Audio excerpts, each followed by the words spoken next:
여러분 안녕하세요. 4월 큐티 세미나로 찾아뵙게 됐습니다. 4월 큐티 세미나는 두 파트로 나누어서 진행할 예정인데요. 신명기가 이제 4장부터 11장까지 쭉 계속되다가 그 중간에 고난주간과 부활절 큐티가 있습니다. 그래서 이 파트 1에서는 신명기 파트를 쭉 할 거고요. 그리고 파트 2에서는 고난주간과 부활절 큐티를 다룰 예정입니다. 우선 파트 1 신명기에 대해서 조금 설명을 하고 넘어가도록 하겠습니다. 신명기는 총 3편의 설교로 이루어져 있는데요. 모세가 마지막으로 이제 고별 설교를 하는 부분이라고 보시면 되겠습니다. 그래서 마지막으로 이스라엘 백성들에게 신신당부하면서 하는 설교, 여러 번 신자 그리고 명령할 명자를 써서 신명기가 되겠습니다. 그래서 1차 설교는 1장에서 4장까지, 4장 중반까지고요. 그리고 4장 후반부터 26장까지가 두 번째 설교, 그리고 27장에서 30장까지가 3차 설교가 되겠습니다. 그리고 31장에서 34장까지가 신명기를 마무리 짓고, 그리고 모세의 죽음 파트가 담겨 있는 부분이라고 보시면 되는데요. 이번 달 본문은 대부분 2차 설교의 앞부분에 있는 부분이라고 보시면 되겠습니다. 신명기에 대해서 조금 이해를 하려면은 먼저 모세오경에 대해서 그리고 그 모세오경이 담고 있는 역사에 대해서 조금 이해하실 필요가 있습니다. 모세가 지은 5권의 책이라고 해서 모세오경이라고 하는데요. 창세기, 출애굽기, 레위기, 민수기, 신명기에 해당합니다. 그리고 이 신명기는 모세오경의 마지막 책이죠.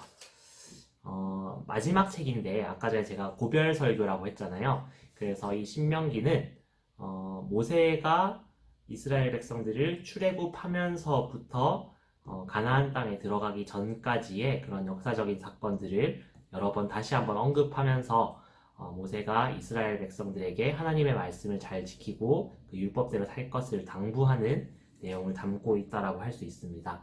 그렇기 때문에 앞에 있었던 사건들을 다시 한번 서술하는 부분도 있고, 그리고 그 사건을 이미 이 백성들이, 이 듣는 대상이 당연히 알 거라고 생각하는 전제하에서 쓰여진 책이라고 생각을 해야겠습니다. 그래서 앞선 사건에 대해서 얘기는 하지만 그 사건에 대해서 자세하게 설명하지는 않고 있기 때문에 신명기를 잘 이해하려면은 그 모세오경의 앞부분, 특히 출애굽기와 민수기 부분을 잘 아셔야지 이 내용을 이해하기가 쉽습니다. 그래서 그 부분 역사를 제가 조금 간략하게 설명을 하고 계속해서 이번 달 본문 부분에 대해서 좀 설명을 하도록 하겠습니다. 우선은 이스라엘 백성들이 왜 이집트로 들어가게 되었는가부터 조금 설명을 해야겠는데요. 이스라엘 백성을 하나님께서 이렇게 부르시는 그 과정이 있습니다. 하나님께서 먼저 아브라함이라는 인물을 부르셨고요. 그 아브라함의 아들이 이삭입니다. 그리고 이삭의 아들이 야곱, 그리고 나중에 이름을 이스라엘로 바꾸죠. 그래서 이 야곱의 12아들이 조상이 된다라고 해서 이 백성의 이름 자체가, 이 민족의 이름 자체가 이스라엘 민족이 되는 거고, 그 이스라엘 민족이 지금까지도 내려오고 있는 거죠. 그 야곱, 즉 이스라엘의 12아들 중에 한 명이 이제 요셉이었습니다. 근데 요셉이 형들에게 미움을 사서 10명의 형들에게 미움을 사서 이집트로 팔려가는 장면이 우리가 잘 알고 있는 애니메이션 이집트 왕자에도 나와 있죠. 그래서 이 요셉은 형들의 시기와 질투를 사서 애굽이라고 하죠. 이집트로 팔려갔지만 하나님께서 인도하셔서 이집트의 총리가 됩니다. 그리고 이집트 전역에서 7년간 풍년이 든 후에 그리고 그 당시에 온 세계라고 할 수 있죠. 그 팔레스타인 전 지역에서 다시 7년간의 흉년이 듭니다. 그러면서 여러 사람들이 굶어 죽게 되고, 그 중에 야곱의 가족들도 양식을 구하기 위해서 이집트에 왔다가 요셉을 다시 만나게 되죠. 그러면서 요셉을 따라서 온 가족이 이집트로 이민을 가게 됩니다. 그러고 이집트에서 오랜 시간 살게 되는데요. 창세기 46장 26절에서 27절에 보면은 야곱과 야곱의 가족이 어떻게 이집트에 들어가게 되었는지를 설명하고 있습니다. 이때 들어가는 사람이 성인 남성을 기준으로 해서 70명이 들어갔다라고 나오고 있습니다. 그리고 출애굽기 1장 8절에서 이렇게 시작합니다. 요셉을 알지 못하는 새 왕이 일어나 애굽을 다스리더니, 네, 아주 오랜 시간이 지났어요. 약 300년 정도가 지났다고 보통은 추정을 합니다. 그래서 새로운 왕조가 일어나서 이스라엘 백성들을 자신들의 노예로 부리게 되죠. 그래서 여러 가지 이집트의 건축들을 시켰다라고 기록이 남아 있습니다. 이때 나오는 도시가 람셋인데요. 아마 이 부근이 이스라엘 민족이 당시 거주했던 지역이 아닌가라고 생각을 하고 있죠. 그러면서 이 어려운 상황 중에서 레위 지파, 레위 가족 중에서 한 사람이 아들을 낳게 됩니다. 이 아들이 바로 이제 모세인데요. 원래는 당시 이스라엘 민족이 인구가 증가하는 것을 두려워했던 이집트 왕조에서 이스라엘 민족 중에 남자가 태어났을 때는 강물에 던져서 죽여라 라고 명령을 했는데 그 와중에서 살아남게 되는 아이가 있었죠. 바로 모세입니다. 이 모세가 나중에는 바로의 딸, 한마디로 공주죠. 파라오의 딸에게로 양자로 입양돼서 자라게 되는데 나중에는 이집트인 중에 한 명을 죽이고 도망자 신세가 됩니다. 그러면서 광야로 가게 되는데요. 이 광야에서 이드로라는 사람을 만나게 되고 이 사람의 딸과 결혼을 하고 이 장인 어른의 양을 치면서 생활을 하게 됩니다. 그러면서 모세가 한때는 왕국의 왕자처럼 이렇게 지냈지만 나중에는 목동으로서 신세가 전락하게 되죠. 그런데 그 가운데서 하나님께서 다시 모세를 부르십니다. 출애굽기 3장 1절에 보면은 모세가 그의 장인 미디안 제사장 이드로의 양떼를 치더니 그 떼를 광야 서쪽으로 인도하여 하나님의 산 호렙에 이르매, 아마 이 호렙산을 신의 산으로 보기도 하고 또는 여기서는 다른 산으로 보기도 합니다. 나중에 호렙산이 한 번 더 등장하는데요. 대체로는 이 호렙산을 신의 산과 동일하게 취급하는 분들이 많이 있습니다. 하지만 모세가 하나님을 만난 이 호렙산과 나중에 이스라엘 백성들이 출애굽하고 난 뒤에 호렙산이라고 다시 나오는데 이 신의 산이라고 하는데 이 산이 같은 산인지 다른 산인지는 아직까지도 학계에서 설이 좀 분분합니다. 그래서 하나님께서 이때 이렇게 말씀하시죠. 내가 애굽에 있는 내 백성의 고통을 분명히 보고 그들의 감독자로 말미암아 부르짖음을 듣고 그 근심을 알고 내가 내려가서 그들을 애굽인의 손에서 건져내고 그들을 그 땅에서 인도하여 아름답고 광대한 땅, 젖과 꿀이 흐르는 땅, 곧 가나안 족속, 헷 족속, 아모리 족속, 브리스 족속, 히위 족속, 여부스 족속의 지방에 데려가려 하노라. 하나님께서 모세를 먼저 부르셔서 이스라엘 민족을 출애굽시키시고 가나안 땅까지 인도하시겠다라는 약속을 주시는 장면이 이미 출애굽기에서 나오고 있습니다. 그래서 모세가 하나님의 명령에 따라서 이집트에 가서 10가지 재앙을 보여준 장면이 출애굽기 7장에서 12장에서 나오고요. 그리고 13장에서는 마지막 재앙, 장자의 죽음 이후에 6월절을 보내는 장면이 나옵니다. 하나님께서 이스라엘 백성의 자녀들은 지켜주신 것 때문에 6월절이 나오고 그리고 출애굽을 한 뒤에 하나님께서 구름 기둥과 불 기둥으로 이스라엘 백성들 앞에서 먼저 인도하는 장면이 나오고요. 그리고 14장에서 홍해 바다가 갈라져서 건너는 장면이 나옵니다. 그리고 16장에서 이스라엘 백성이 또 이제 먹을 게 없다고 불평하자 하나님께서 만나와 메추라기로 먹여주시는 장면이 나옵니다. 그리고 17장에서는 이제 물이 없다라고 하니까 반석에서 물이 나오게 되죠. 이 지역의 원래 이름은 르비딤이었는데 이스라엘 백성들이 계속 불평하고 하나님과 뭔가 관계가 다툼이 일어나자 이 지역의 이름을 마사 그리고 무리바라고 하게 됩니다. 하나님과의 다툼, 하나님께 대한 원망과 불평 이런 뜻이 있는 지명들입니다. 이 뒤에 이제 아말렉 민족과 전쟁을 치르게 되는데 이때 모세가 팔을 들고 기도를 하고 그리고 여호수아가 나와서 싸우면서 이스라엘 백성이 승리하게 되죠. 그리고 18장에서는 모세의 장인인 이드로가 방문을 하게 됩니다. 이때 리더들을 세우라고 권면을 해주는 바람에 모세가 혼자서 모든 업무를 다 처리하다가 100부장, 1000부장, 100부장, 50부장, 10부장을 세우면서 모세가 이런 짐들을 좀 덜게 되죠. 그리고 19장에서는 약 3개월 만에 이스라엘 민족이 출애굽한 뒤에 시내 반도 끝머리에 있는 시내산에 도착하게 됩니다. 그리고 이 시내산에서 율법을 받게 되죠. 그게 20장에 나오는데요. 10계명이 출애굽기 20장에서 자세하게 설명이 되고 있습니다. 그리고 18절에서 21절을 보면은 이스라엘 백성이 처음에 하나님의 음성을 들었다가 두려움에 휩싸이게 됩니다. 하나님의 그 현현이 얼마나 두려웠겠습니까? 그래서 모세에게 하나님께서 직접 우리에게 말씀하시지 않고 모세를 통해서 말씀하게 해달라라고 중보를 요청하죠. 그래서 모세가 시내산에 직접 올라가서 하나님께 율법을 듣는 그런 과정들이 나오는데 약 40일간 금식하면서 하나님의 그 율법을 듣고 이렇게 깨우치는 시간을 갖게 됩니다. 그런데 이때 금송아지 사건이 일어나죠. 이스라엘 백성이 모세가 계속해서 내려오지 않자 모세가 이미 죽었을 것이다 라고 생각하면서 아론에게 우상을 만들어 달라라고 주문을 하게 되고 아론은 이것을 허락하게 되고 맙니다. 그것이 바로 금송아지 사건인데요.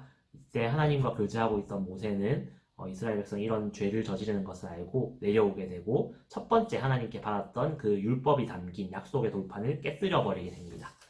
그리고 하나님께서 대단히 분노하시지만 모세가 이들을 위해서 또한 40일간 금식하면서 중보 기도를 했다라고 하는데요.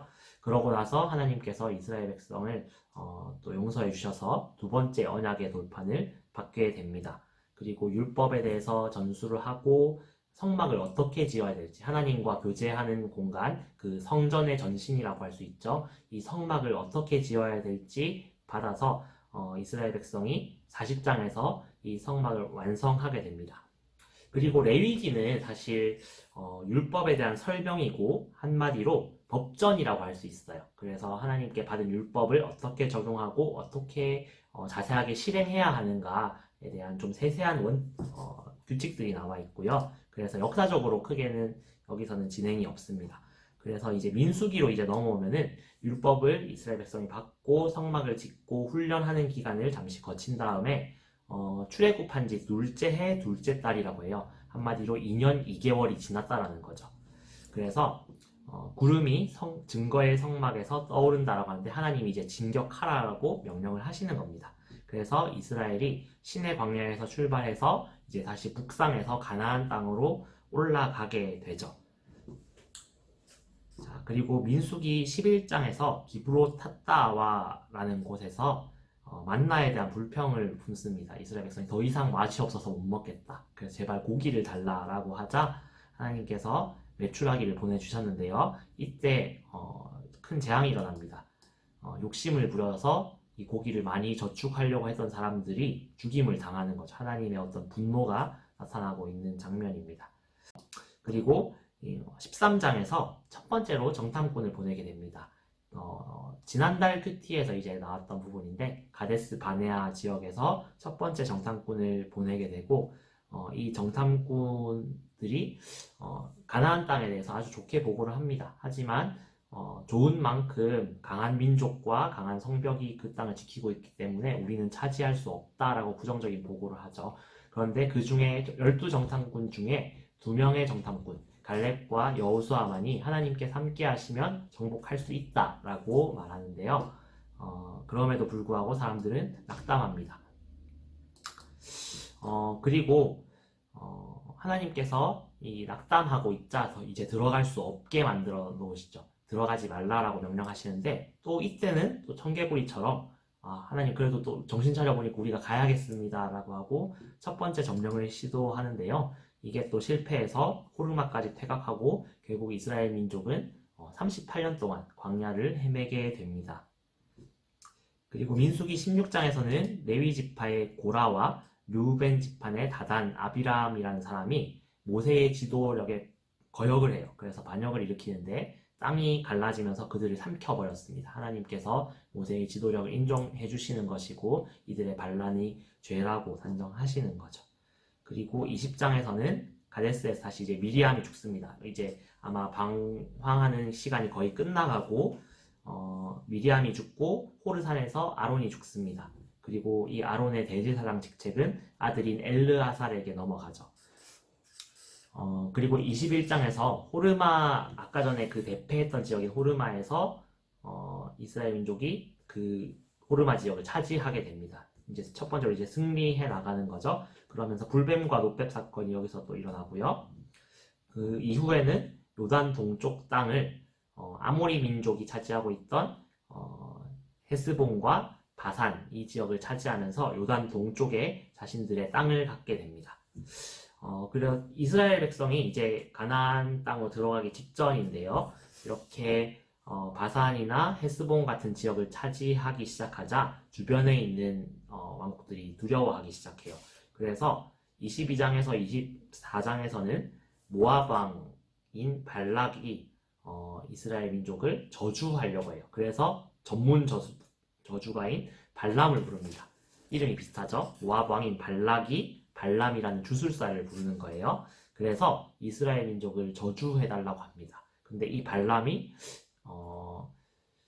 처음에는 이 왕이 주는 보상이 좋아서 따라갔는데 저주를 하려고 할 때마다 하나님이 막아서 이스라엘을 오히려 축복하게 되는 거예요. 그래서 이 3번이나 실패하게 되거든요.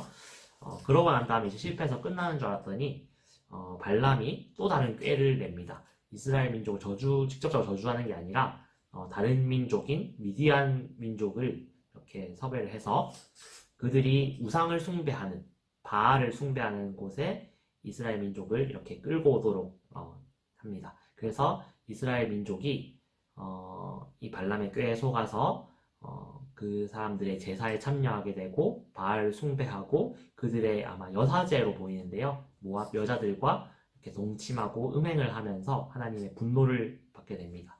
그러면서 24,000명이 죽게 되는 그런 전염병이 돌았다라고 나오게 되죠. 그러고 나서 이 사건이 이제 일단락되고 난 다음에 이제 모세가 가나안 땅에 들어가기 직전에 더 이상은 범죄하지 말자라고 이스라엘 민족에게 이렇게 고별적으로 설교를 하는 거죠. 왜냐하면 하나님께서 모세는 가나안 땅에 들어갈 수 없다, 요단강을 건너갈 수 없다라고 하셨기 때문이죠. 네, 지금까지 이 역사적 상황 조금 이해가 되시나요?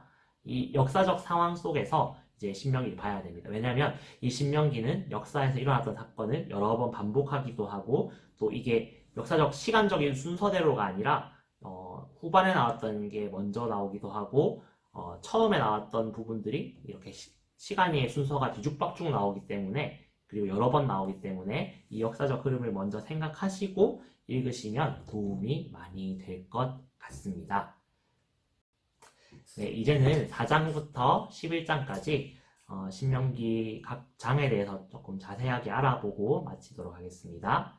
네, 4장을 먼저 한번 보겠습니다. 1절에서 14절에서는 모세는 바알 브올 사건을 언급합니다.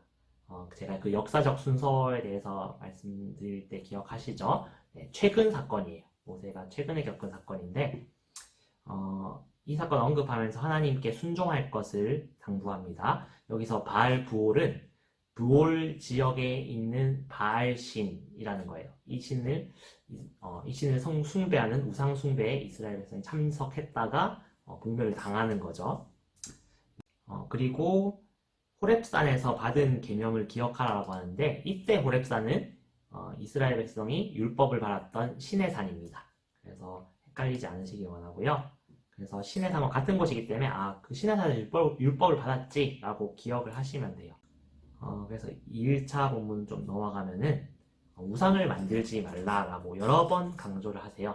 그래서 10계명에서도 제1계명이 하나님 외에 다른 신을 섬기지 말라이고 제2계명이 우상을 만들지 말라잖아요. 이 계명은 특히나 더 많이 강조되는 계명이라고 할 수 있습니다. 왜냐하면은 가나안 땅에 들어갔을 때는 또 이스라엘 백성이 지금까지도 경험하지 못한 바알이라든지 그런 여러 다른 우상들을 더 많이 만날 수 있기 때문에 더 위험이 큰 거죠. 그리고 또 풍요로워집니다. 가나안 땅에 들어갔을 때 풍요로워지기 때문에 이런 이방의 우상들을 접하기 너무나 쉽기 때문에 이 우상을 섬기지 말라라고 여러 번 강조하신 것으로 보여요. 이 호렙산 불길 속에서 하나님의 음성을 들었다라고 하는, 하나님께서 이들에게 형상을 보여주지 않으셨다라고 했는데 이 형상이란 단어는 히브리어 테무나입니다. 여러 가지 이유가 제시되는데요. 하나님의 얼굴을 직접 봤을 때는 죽을 수밖에 없다라고 하기도 하고요. 그리고 그래서 모세 역시 하나님을 만나지만 하나님의 직접적인 형상이 아니라 뒷모습을 보았다라고 출애굽기 33장 23절에서는 증언하고 있어요. 그리고 하나님의 형상을 보여주지 또 다른 이유에 대해서 주장하는 학자들은 하나님께서 어떤 형상에 한정되는 분이 아니기 때문에 사람의 시각에서 어떤 볼 수 있는 한정적인 형상으로 하나님이 나타나셨을 경우에 이스라엘 백성이 그걸로 또 우상을 만들 수 있다라는 그거에 대해서 방지하기 위한 조치로 우리가 생각해 볼 수 있습니다. 그리고 4장 중반부 후반부로 넘어가면서 우상들을 섬겼을 때 일어나는 페널티에 대해서, 벌칙에 대해서 말씀하고 있습니다. 그래서 우상을 섬겼을 때는 여러 민족 중에 그들을 흩어버리실 것이다 라고 표현을 하기도 하고요. 그러는 와중에서도 흩어진 다음에라도 다시 하나님을 찾으면 돌아오게 될 것이다 라는 표현도 있어요.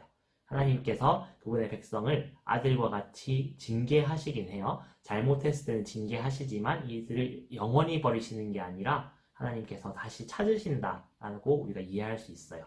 이때 너희의 남은 수가 많지 못하다라고 하는데 나쁘게 보면은 심판의 의미라는 거예요. 적게 남았으니까 심판당하고 징계당한 건데 그럼에도 불구하고 다 없애는 게 아니라 조금이라도 남아있다는 것은 소망을 의미하기도 하죠. 4장 마지막 부분에는 이제 도피성에 대해서 나옵니다. 이 도피성을 지정한 것은 요단 동쪽의 땅을 정복한 이스라엘의 광야 생활의 거의 후반부에 해당되는데요. 요단 동쪽 바산과 헤스본 지역을 차지하고 난 다음에 그곳에 세 개의 도피성 베셀, 길랏 라몬, 바산 골란을 도피성으로 지정합니다. 이 도피성이란 실수로 살인을 저지른 사람이 공정한 재판을 받을 때까지 그 가족들이라든지 그 살해당한 누군가의 가족들이 그 사람을 죽이지 못하도록 보호해주는 곳입니다. 그리고 이 도피성은 신학학자들은 예수님을 예표하는 그런 지역으로 보기도 해요. 예수님이 우리의 도피성이 되시는 거죠. 우리가 비록 죄를 지었지만 그럼에도 불구하고 하나님의 은혜로 보호해 주시는 것이 도피성입니다. 물론 이 도피성이 의도적으로 누군가를 살해했거나 나쁜 짓을 저지른 사람이 무조건 도망갈 수 있는 곳은 아니에요. 그래서 이런 혐의가 정확하게 밝혀지고 나면은 하나님께서 그 공정한 절차에 따라서 또한 사형을 시킬 수 있도록 말씀하기도 하지만 그 전까지 안전하게 보호해 주는 것이 도피성입니다. 그리고 요단 동편에서 이렇게 세 개의 지역의 도피성을 설정한 뒤에 나중에 요단강을 건너가서 가나안 땅을 정복한 뒤에는 그리고 세 개의 지역을 추가로 더 요단 서편에서 세 개의 지역을 더 추가해서 총 6개의 도피성을 세웁니다. 이 지역의 거리를 보면은 이스라엘 어느 지역에서든 좀 이렇게 공정한 거리로 가서 이렇게 숨을 수 있도록 설정한 것을 볼 수 있죠. 요단 서편에서는 게데스, 세겜, 헤브론 지역을 도피성으로 설정하게 됩니다. 그리고 그 중간에 저희가 이제 고난주간과 부활절 큐티 본문이 있고요. 이제 신명기 5장으로 일단은 설명을 바로 넘어가도록 하겠습니다. 신명기 5장부터는 두 번째 설교 부분에 해당돼요. 그리고 이 설교는 좀 긴데 28장까지 이어집니다.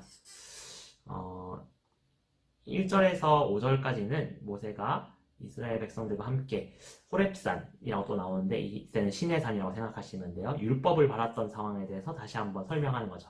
제가 말씀드렸죠. 여러 번 반복되는 거예요. 여러 번 율법을 받은 게 아니라 모세가 율법을 받았던 이야기 그리고 또는 다른 이야기들을 신명기 전에 있었던 여러 가지 이야기들을 계속해서 반복해서 이야기하는 거라고 생각하시면 돼요. 네. 얼마나 중요하면 이렇게 많이 강조하고 반복을 할까요? 그런 걸 생각하시면 됩니다. 이때는 1계명, 2계명을 다시 한번 강조합니다. 하나님의 다른 신을 섬기지 말라, 우상을 만들지 말라, 이걸 계속해서 반복하시는 거죠. 자, 이때 질투하시는 하나님이라는 표현이 나오는데요. 여기서 질투한다라고 하니까 한국어에서는 좀 어감이 좋지 않잖아요.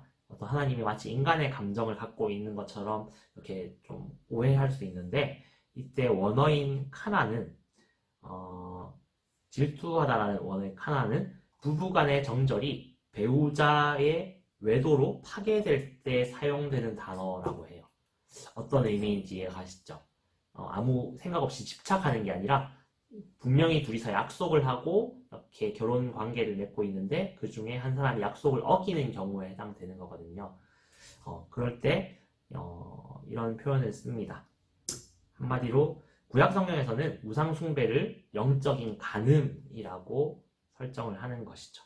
이때는 하나님께서 분명히 화를 내실 수 있는 상황이고 이 죄에 대해서 징계할 수밖에 없는 상황인 거죠. 이해가 되시죠? 이게 질투한다라는 의미입니다. 9절에서 10절에서는 3, 4대에 이르는 죄에 대한 보응이 있고 1000대까지 이르는 순종에 대한 은혜가 대비되면서 나타나요.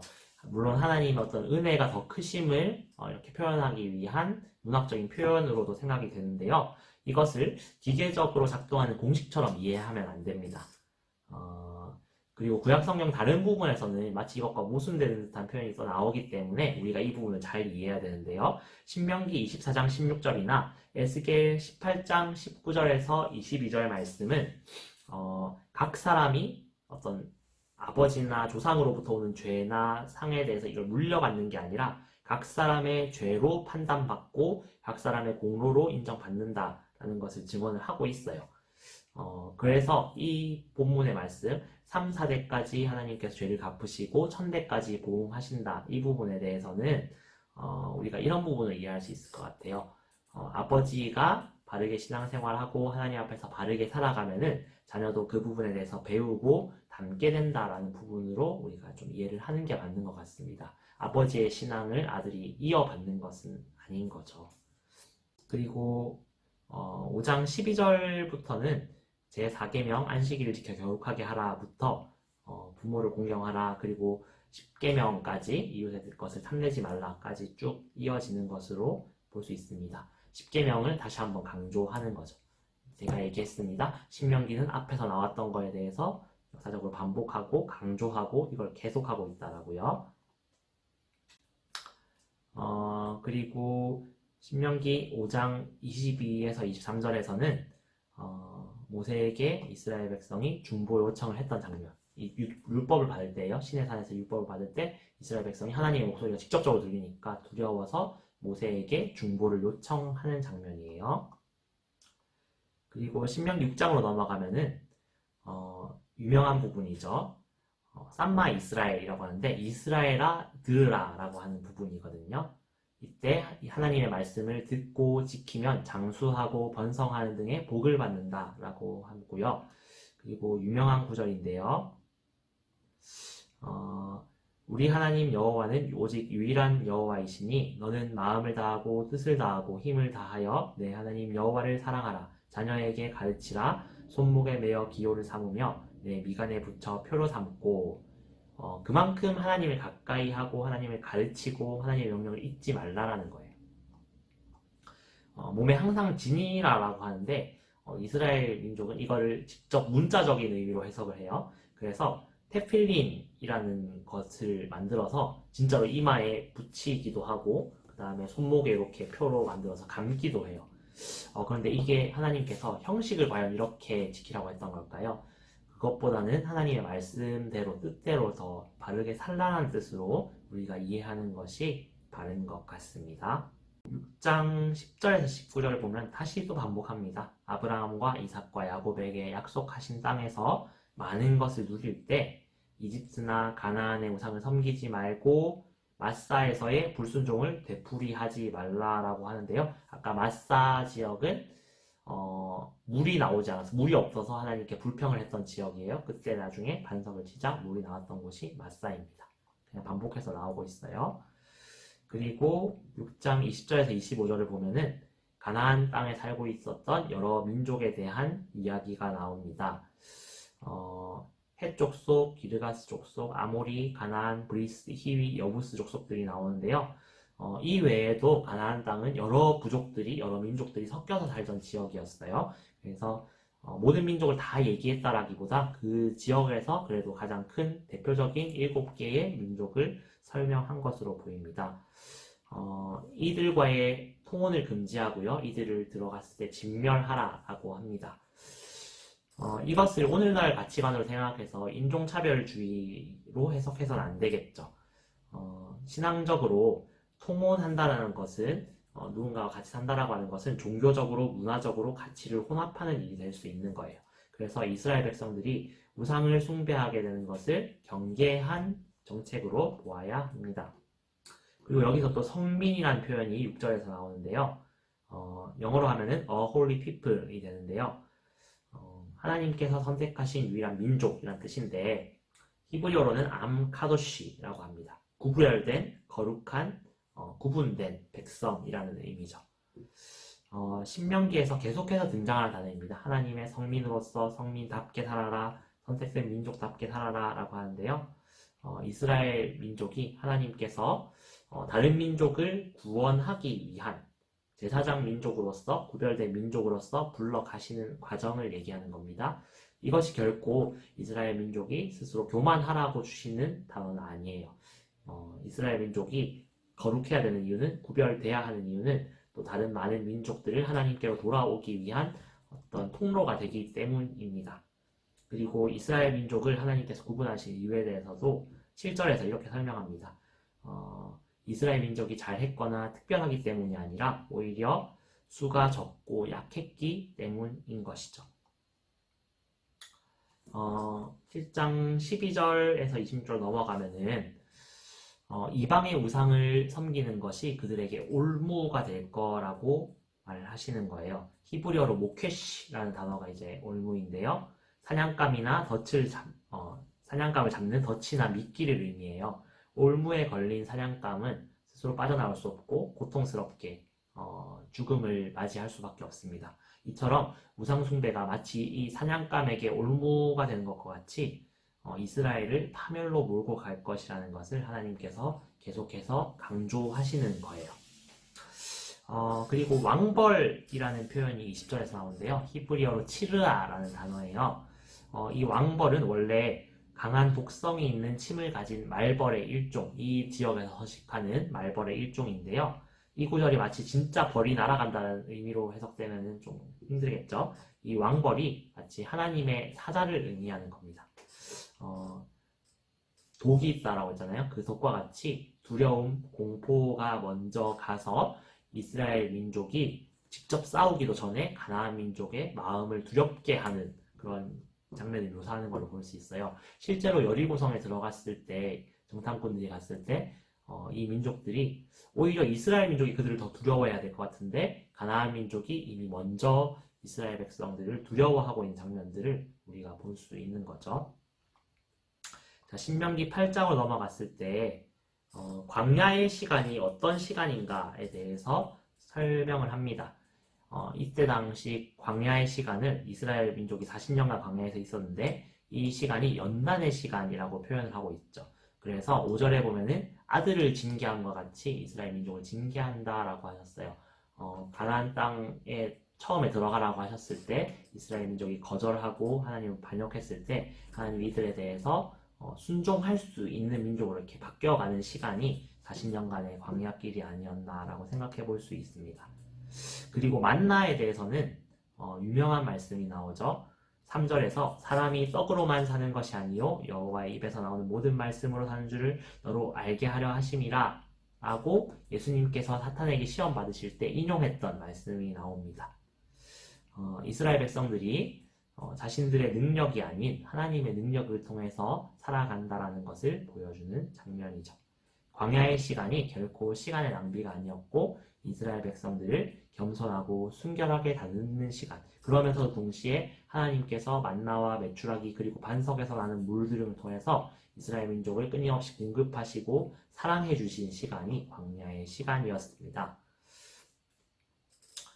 그리고 8장 11절에서 20절에서는 가나안 땅에서 소유가 풍부해질 때 하나님을 잊지 마라 라고 지금 벌써 몇 번째 얘기는 저도 좀 헷갈릴 것 같아요. 여러 번 얘기를 해줬어요. 하나님께서 광야에서 기억하면서 가나안 땅에 들어갔을 때 풍부해지더라도 나를 잊지 마라 라고 계속해서 반복하고 계십니다. 조금 넘어가도록 할게요.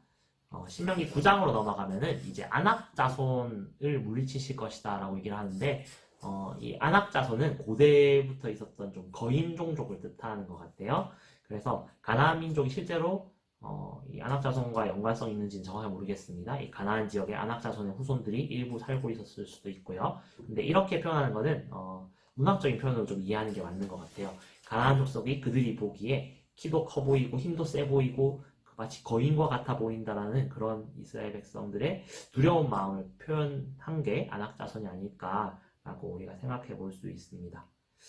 그만큼 가나안 족속이 크고 강하며 그 성벽이 높지만 하나님께서 앞서 가셔서 이스라엘 백성 앞서 가셔서 그들을 물리치실 것이다 라고 이 장에서 강조하고 있죠. 그리고 한 가지 중요한 부분이 있는데요. 이스라엘 민족이 가나안 땅을 기업으로 받는 것이 이스라엘의 공의 때문에, 그들이 잘난 어떤 이유 때문이 아니라 오히려 가나안 민족들의 악함 때문이었다라고 성경은 기록하고 있습니다. 그래서 우리가 가나안 민족을 진멸하라라고 했을 때, 다 죽여라라고 했을 때 우리는 되게 잔인한 표현으로 보기도 하는데, 우리의 어떤 공의의 기준과 상관없이 하나님이 보셨을 때 그들이 충분히 징벌할 만한 기준이 있었던 것이 아닌가라고 우리가 좀 섣불리 판단하지 않는 태도가 필요하다고 저는 생각합니다. 그리고 6절에 보면은 목이 곧다라는 표현이 나오는데요. 이 표현은 우리도 지금도 자세 뻣뻣하다라는 한국어적인 표현이 있잖아요. 이것처럼 이스라엘 민족의 어떤 교만한 마음, 교만한 태도를 가리키는 표현이 6절에 목이 곧다라는 표현입니다. 그리고 9장 9절에서 21절로 넘어가면은 약속의 두 돌판을 받는 과정이 나오고요. 또 금송아지를 숭배했던 사건을 지금 계속 회상하는 거예요. 지금 일어난 사건이 아니라 40년 전이죠. 거의 40년 전에 시내산에서 약속의 두 돌판과 율법을 받는 과정, 그리고 금송아지를 숭배했던 과정을 모세가 회상하면서 다시는 그런 죄를 짓지 마라 라고 계속해서 신신당부하고 있는 겁니다. 그래서 하나님께서는 금송아지 사건 이후에 아주 격렬하게 분노하세요. 그래서 모세에게 이스라엘 민족을 다 죽이고 모세의 후손을 통해서 좀 새로운 민족을 세우겠다라고까지 말씀하시는데, 이때 모세가 울면서 하나님 앞에서 탄원을 합니다. 제발 용서해 주세요 라고 하는데, 세 가지 이유를 들어서 이스라엘 민족을 멸하지 말아달라고 기도하는데요. 되게 똑똑한 기도를 볼 수 있습니다. 그 세 가지 이유는, 첫 번째, 그들이 하나님의 백성이라서입니다. 하나님의 기업이기 때문이라고 하고, 두 번째, 아브라함, 이삭, 야곱을 통해서 여러 번 약속하지 않았습니까? 하나님 약속하면 지키는 분이잖아요 라고 말하는 거고, 그 다음에 세 번째, 만약 이스라엘 백성들을 멸망시키시면은 뭐 그럴 수 있습니다. 근데 그러고 나면은 주변 나라들이, 주변 민족들이 하나님을 무시할 것이기 때문에, 하나님의 이름을 멸시할 것이기 때문에 제발 그러시면 안 됩니다 라고 아주 논리적으로 하나님을 설득하는 장면이 나옵니다. 그리고 27절에서 다베라가 나오는데, 여기도 민수기 11장에서 등장하는 것이에요. 불타다라는 뜻인데, 이스라엘 민족이 하나님을 거역했다가 이스라엘 민족의 그 진영 일부에서 불이 나서 사람들이 이렇게 피해를 입는 곳이었습니다. 하나님을 원망했던 곳인데, 여기도 마찬가지 강조하는 이유는 다시는 하나님을 좀 원망하지 마라 라는 차원에서 모세가 강조하는 거죠. 그리고 마사, 무리바라는 곳이 나오는데요. 마사는 아까도 제가 한번 설명했던 것 같은데, 다투다 라는 뜻이에요. 하나님 앞에서 그들이 다투고, 또한 하나님과 다투려고 하는 그런 불손한 태도를 뭘 하는 거예요. 그리고 무리바는 히브리어로 시험이라는 의미예요. 하나님을 시험했다는 건데, 물이 없었어요. 광야라 보니까 물이 없었다 보니까 하나님을 원망합니다. 그러자 모세가 바위를 쳐서 물을 나게 하는 곳이 이곳인데, 여러 번 등장했던 곳입니다. 출애굽기 17장과 신명기 33장에서 또 나옵니다. 그리고 기브롯-핫다와라는 지명이 또 나오는데요. 여기는 탐욕의 무덤이란 뜻이에요. 이스라엘 백성들이 광야를 지나면서 계속 만나만 먹으니까 지겨웠나 봐요. 그래서 고기를 먹고 싶어서 애굽에서의 삶이 더 나았습니다 라고 하나님을 원망하는데, 이때 하나님께서 메추라기, 새를 그들이 배불리 먹도록 불러주셨어요. 그래서 그들이 고기를 배불리 먹었는데, 이 중에서도 또 어떤 사람이 이걸 계속 저장해놨다가 먹고 싶어서 욕심을 부렸던 것 같아요. 그래서 이 욕심을 부리는 사람들이 하나님의 진노를 받아서 죽임을 당했다라는 표현이 민수기 11장에서도 나옵니다.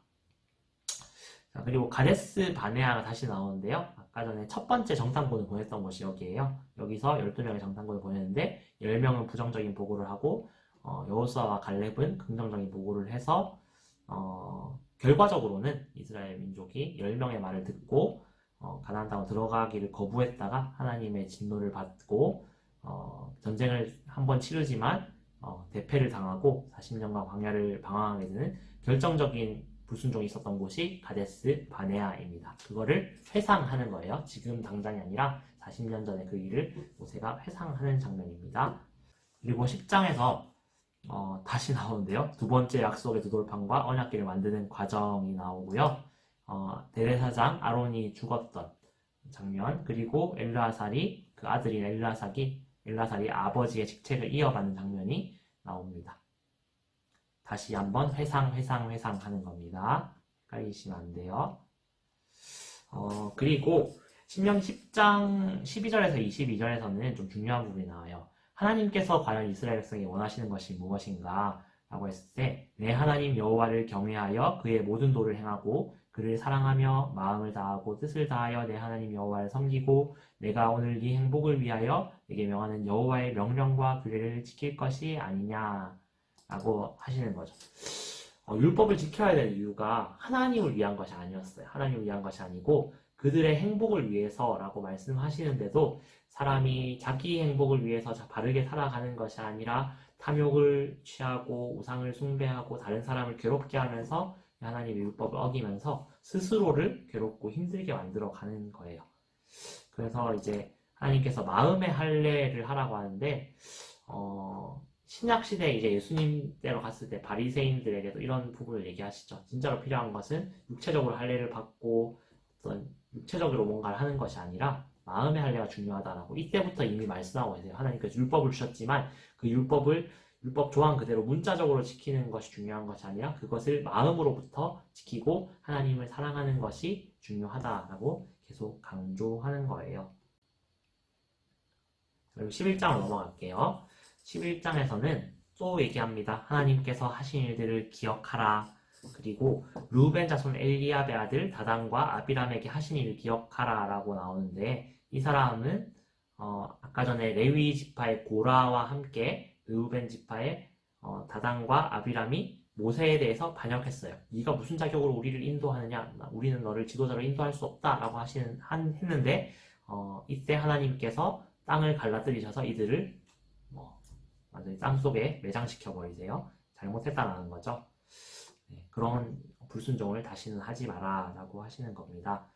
그리고 11장 13절에서 17절에서는 이른비와 늦은비라는 표현이 나오는데요.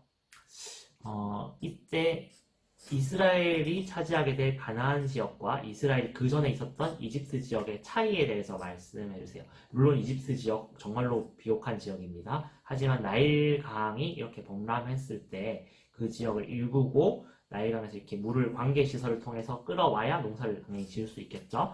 근데 이 가나안 지역은 조금 특이한 지역이에요. 땅이 비를 흡수한다라는 표현을 쓰는데 이 지역에서는 10월에서 11월에 이른비가 내립니다. 이때가 되면은 땅이 촉촉하게 젖고 나면은 파종을 시작할 수 있어요. 그러고 나서 2, 3월에 늦은 비가 내리고 나면은 이 파종했던 그 씨에서 싹이 나고 한참 자라고 있는 시절인데 이때 늦은 비가 내리면은 곡식이 알이 차고 이제 한참 커가는 거예요. 그리고 4월부터 수확을 할 수 있게 되죠. 그래서 사실 이른 비가 제때 내리지 않으면은 제때 파종을 할 수 없고 늦은 비가 내리지 않으면은 곡식이 더 성장하지 못하고 말라 죽어버려요. 한마디로 1년에 2번 이 이른 비와 늦은 비가 꼭 와야만이 농사를 지을 수 있어요. 근데 장점은 또 뭐냐면은 뭔가 사람의 노력이 좀 덜 들어가는 거죠. 물을 끌어오거나 관계시설을 해야 되는 게 아니라 진짜 비가 내려야 돼요. 비가 오지 않으면 망하는 거고 비가 제때 오면은 풍요롭게 농사를 지을 수 있는 겁니다. 한마디로 이 지역의 농사는 거의 자연기후에 달려 있어요. 한마디로 하나님께서 이들을 인도하시지 않으면, 하나님께서 이들에게 비를 내려주시지 않으면은 이스라엘 지역, 가나안 지역은 굶을 수밖에 없는데, 그만큼 하나님의 은혜가 필요한 지역이다라는 걸 우리가 알 수 있습니다. 11장 22절에서 32절에서는 그리심산과 에발산에서 저주와 축복을 이렇게 선언하라라고 하는데요.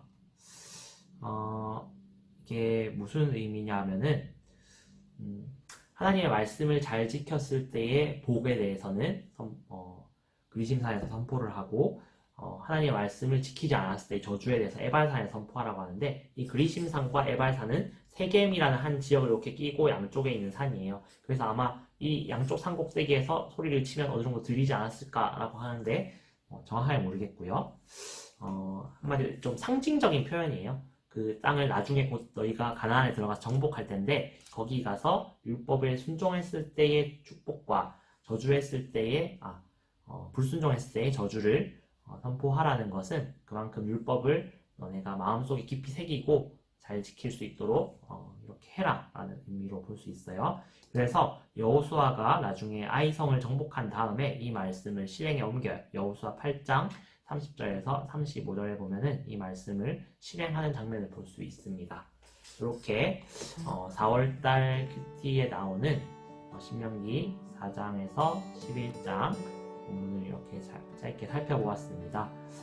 조금 부족했을 수도 있는데요. 제 설명이 조금은 어려울 수 있는, 계속해서 반복하고 여러 번 나오기 때문에 좀 헷갈릴 수 있는 이 신명기 큐티를 하는데 좀 많은 도움이 되셨으면 좋겠습니다. 그리고 고난주간과 부활절 큐티도 따로 한 편 더 해서 파트 2로 올릴 예정이니까 같이 봐주시고, 고난주간에도 부활절에도 큐티 열심히 하시는 여러분들 되기를 축복합니다. 혹시 좀 부족한 부분이 있었거나 궁금한 점 있으시면은 저에게 또 따로 연락을 주시면 제가 아는 만큼 열심히 답변을 해드리도록 하겠습니다. 감사합니다.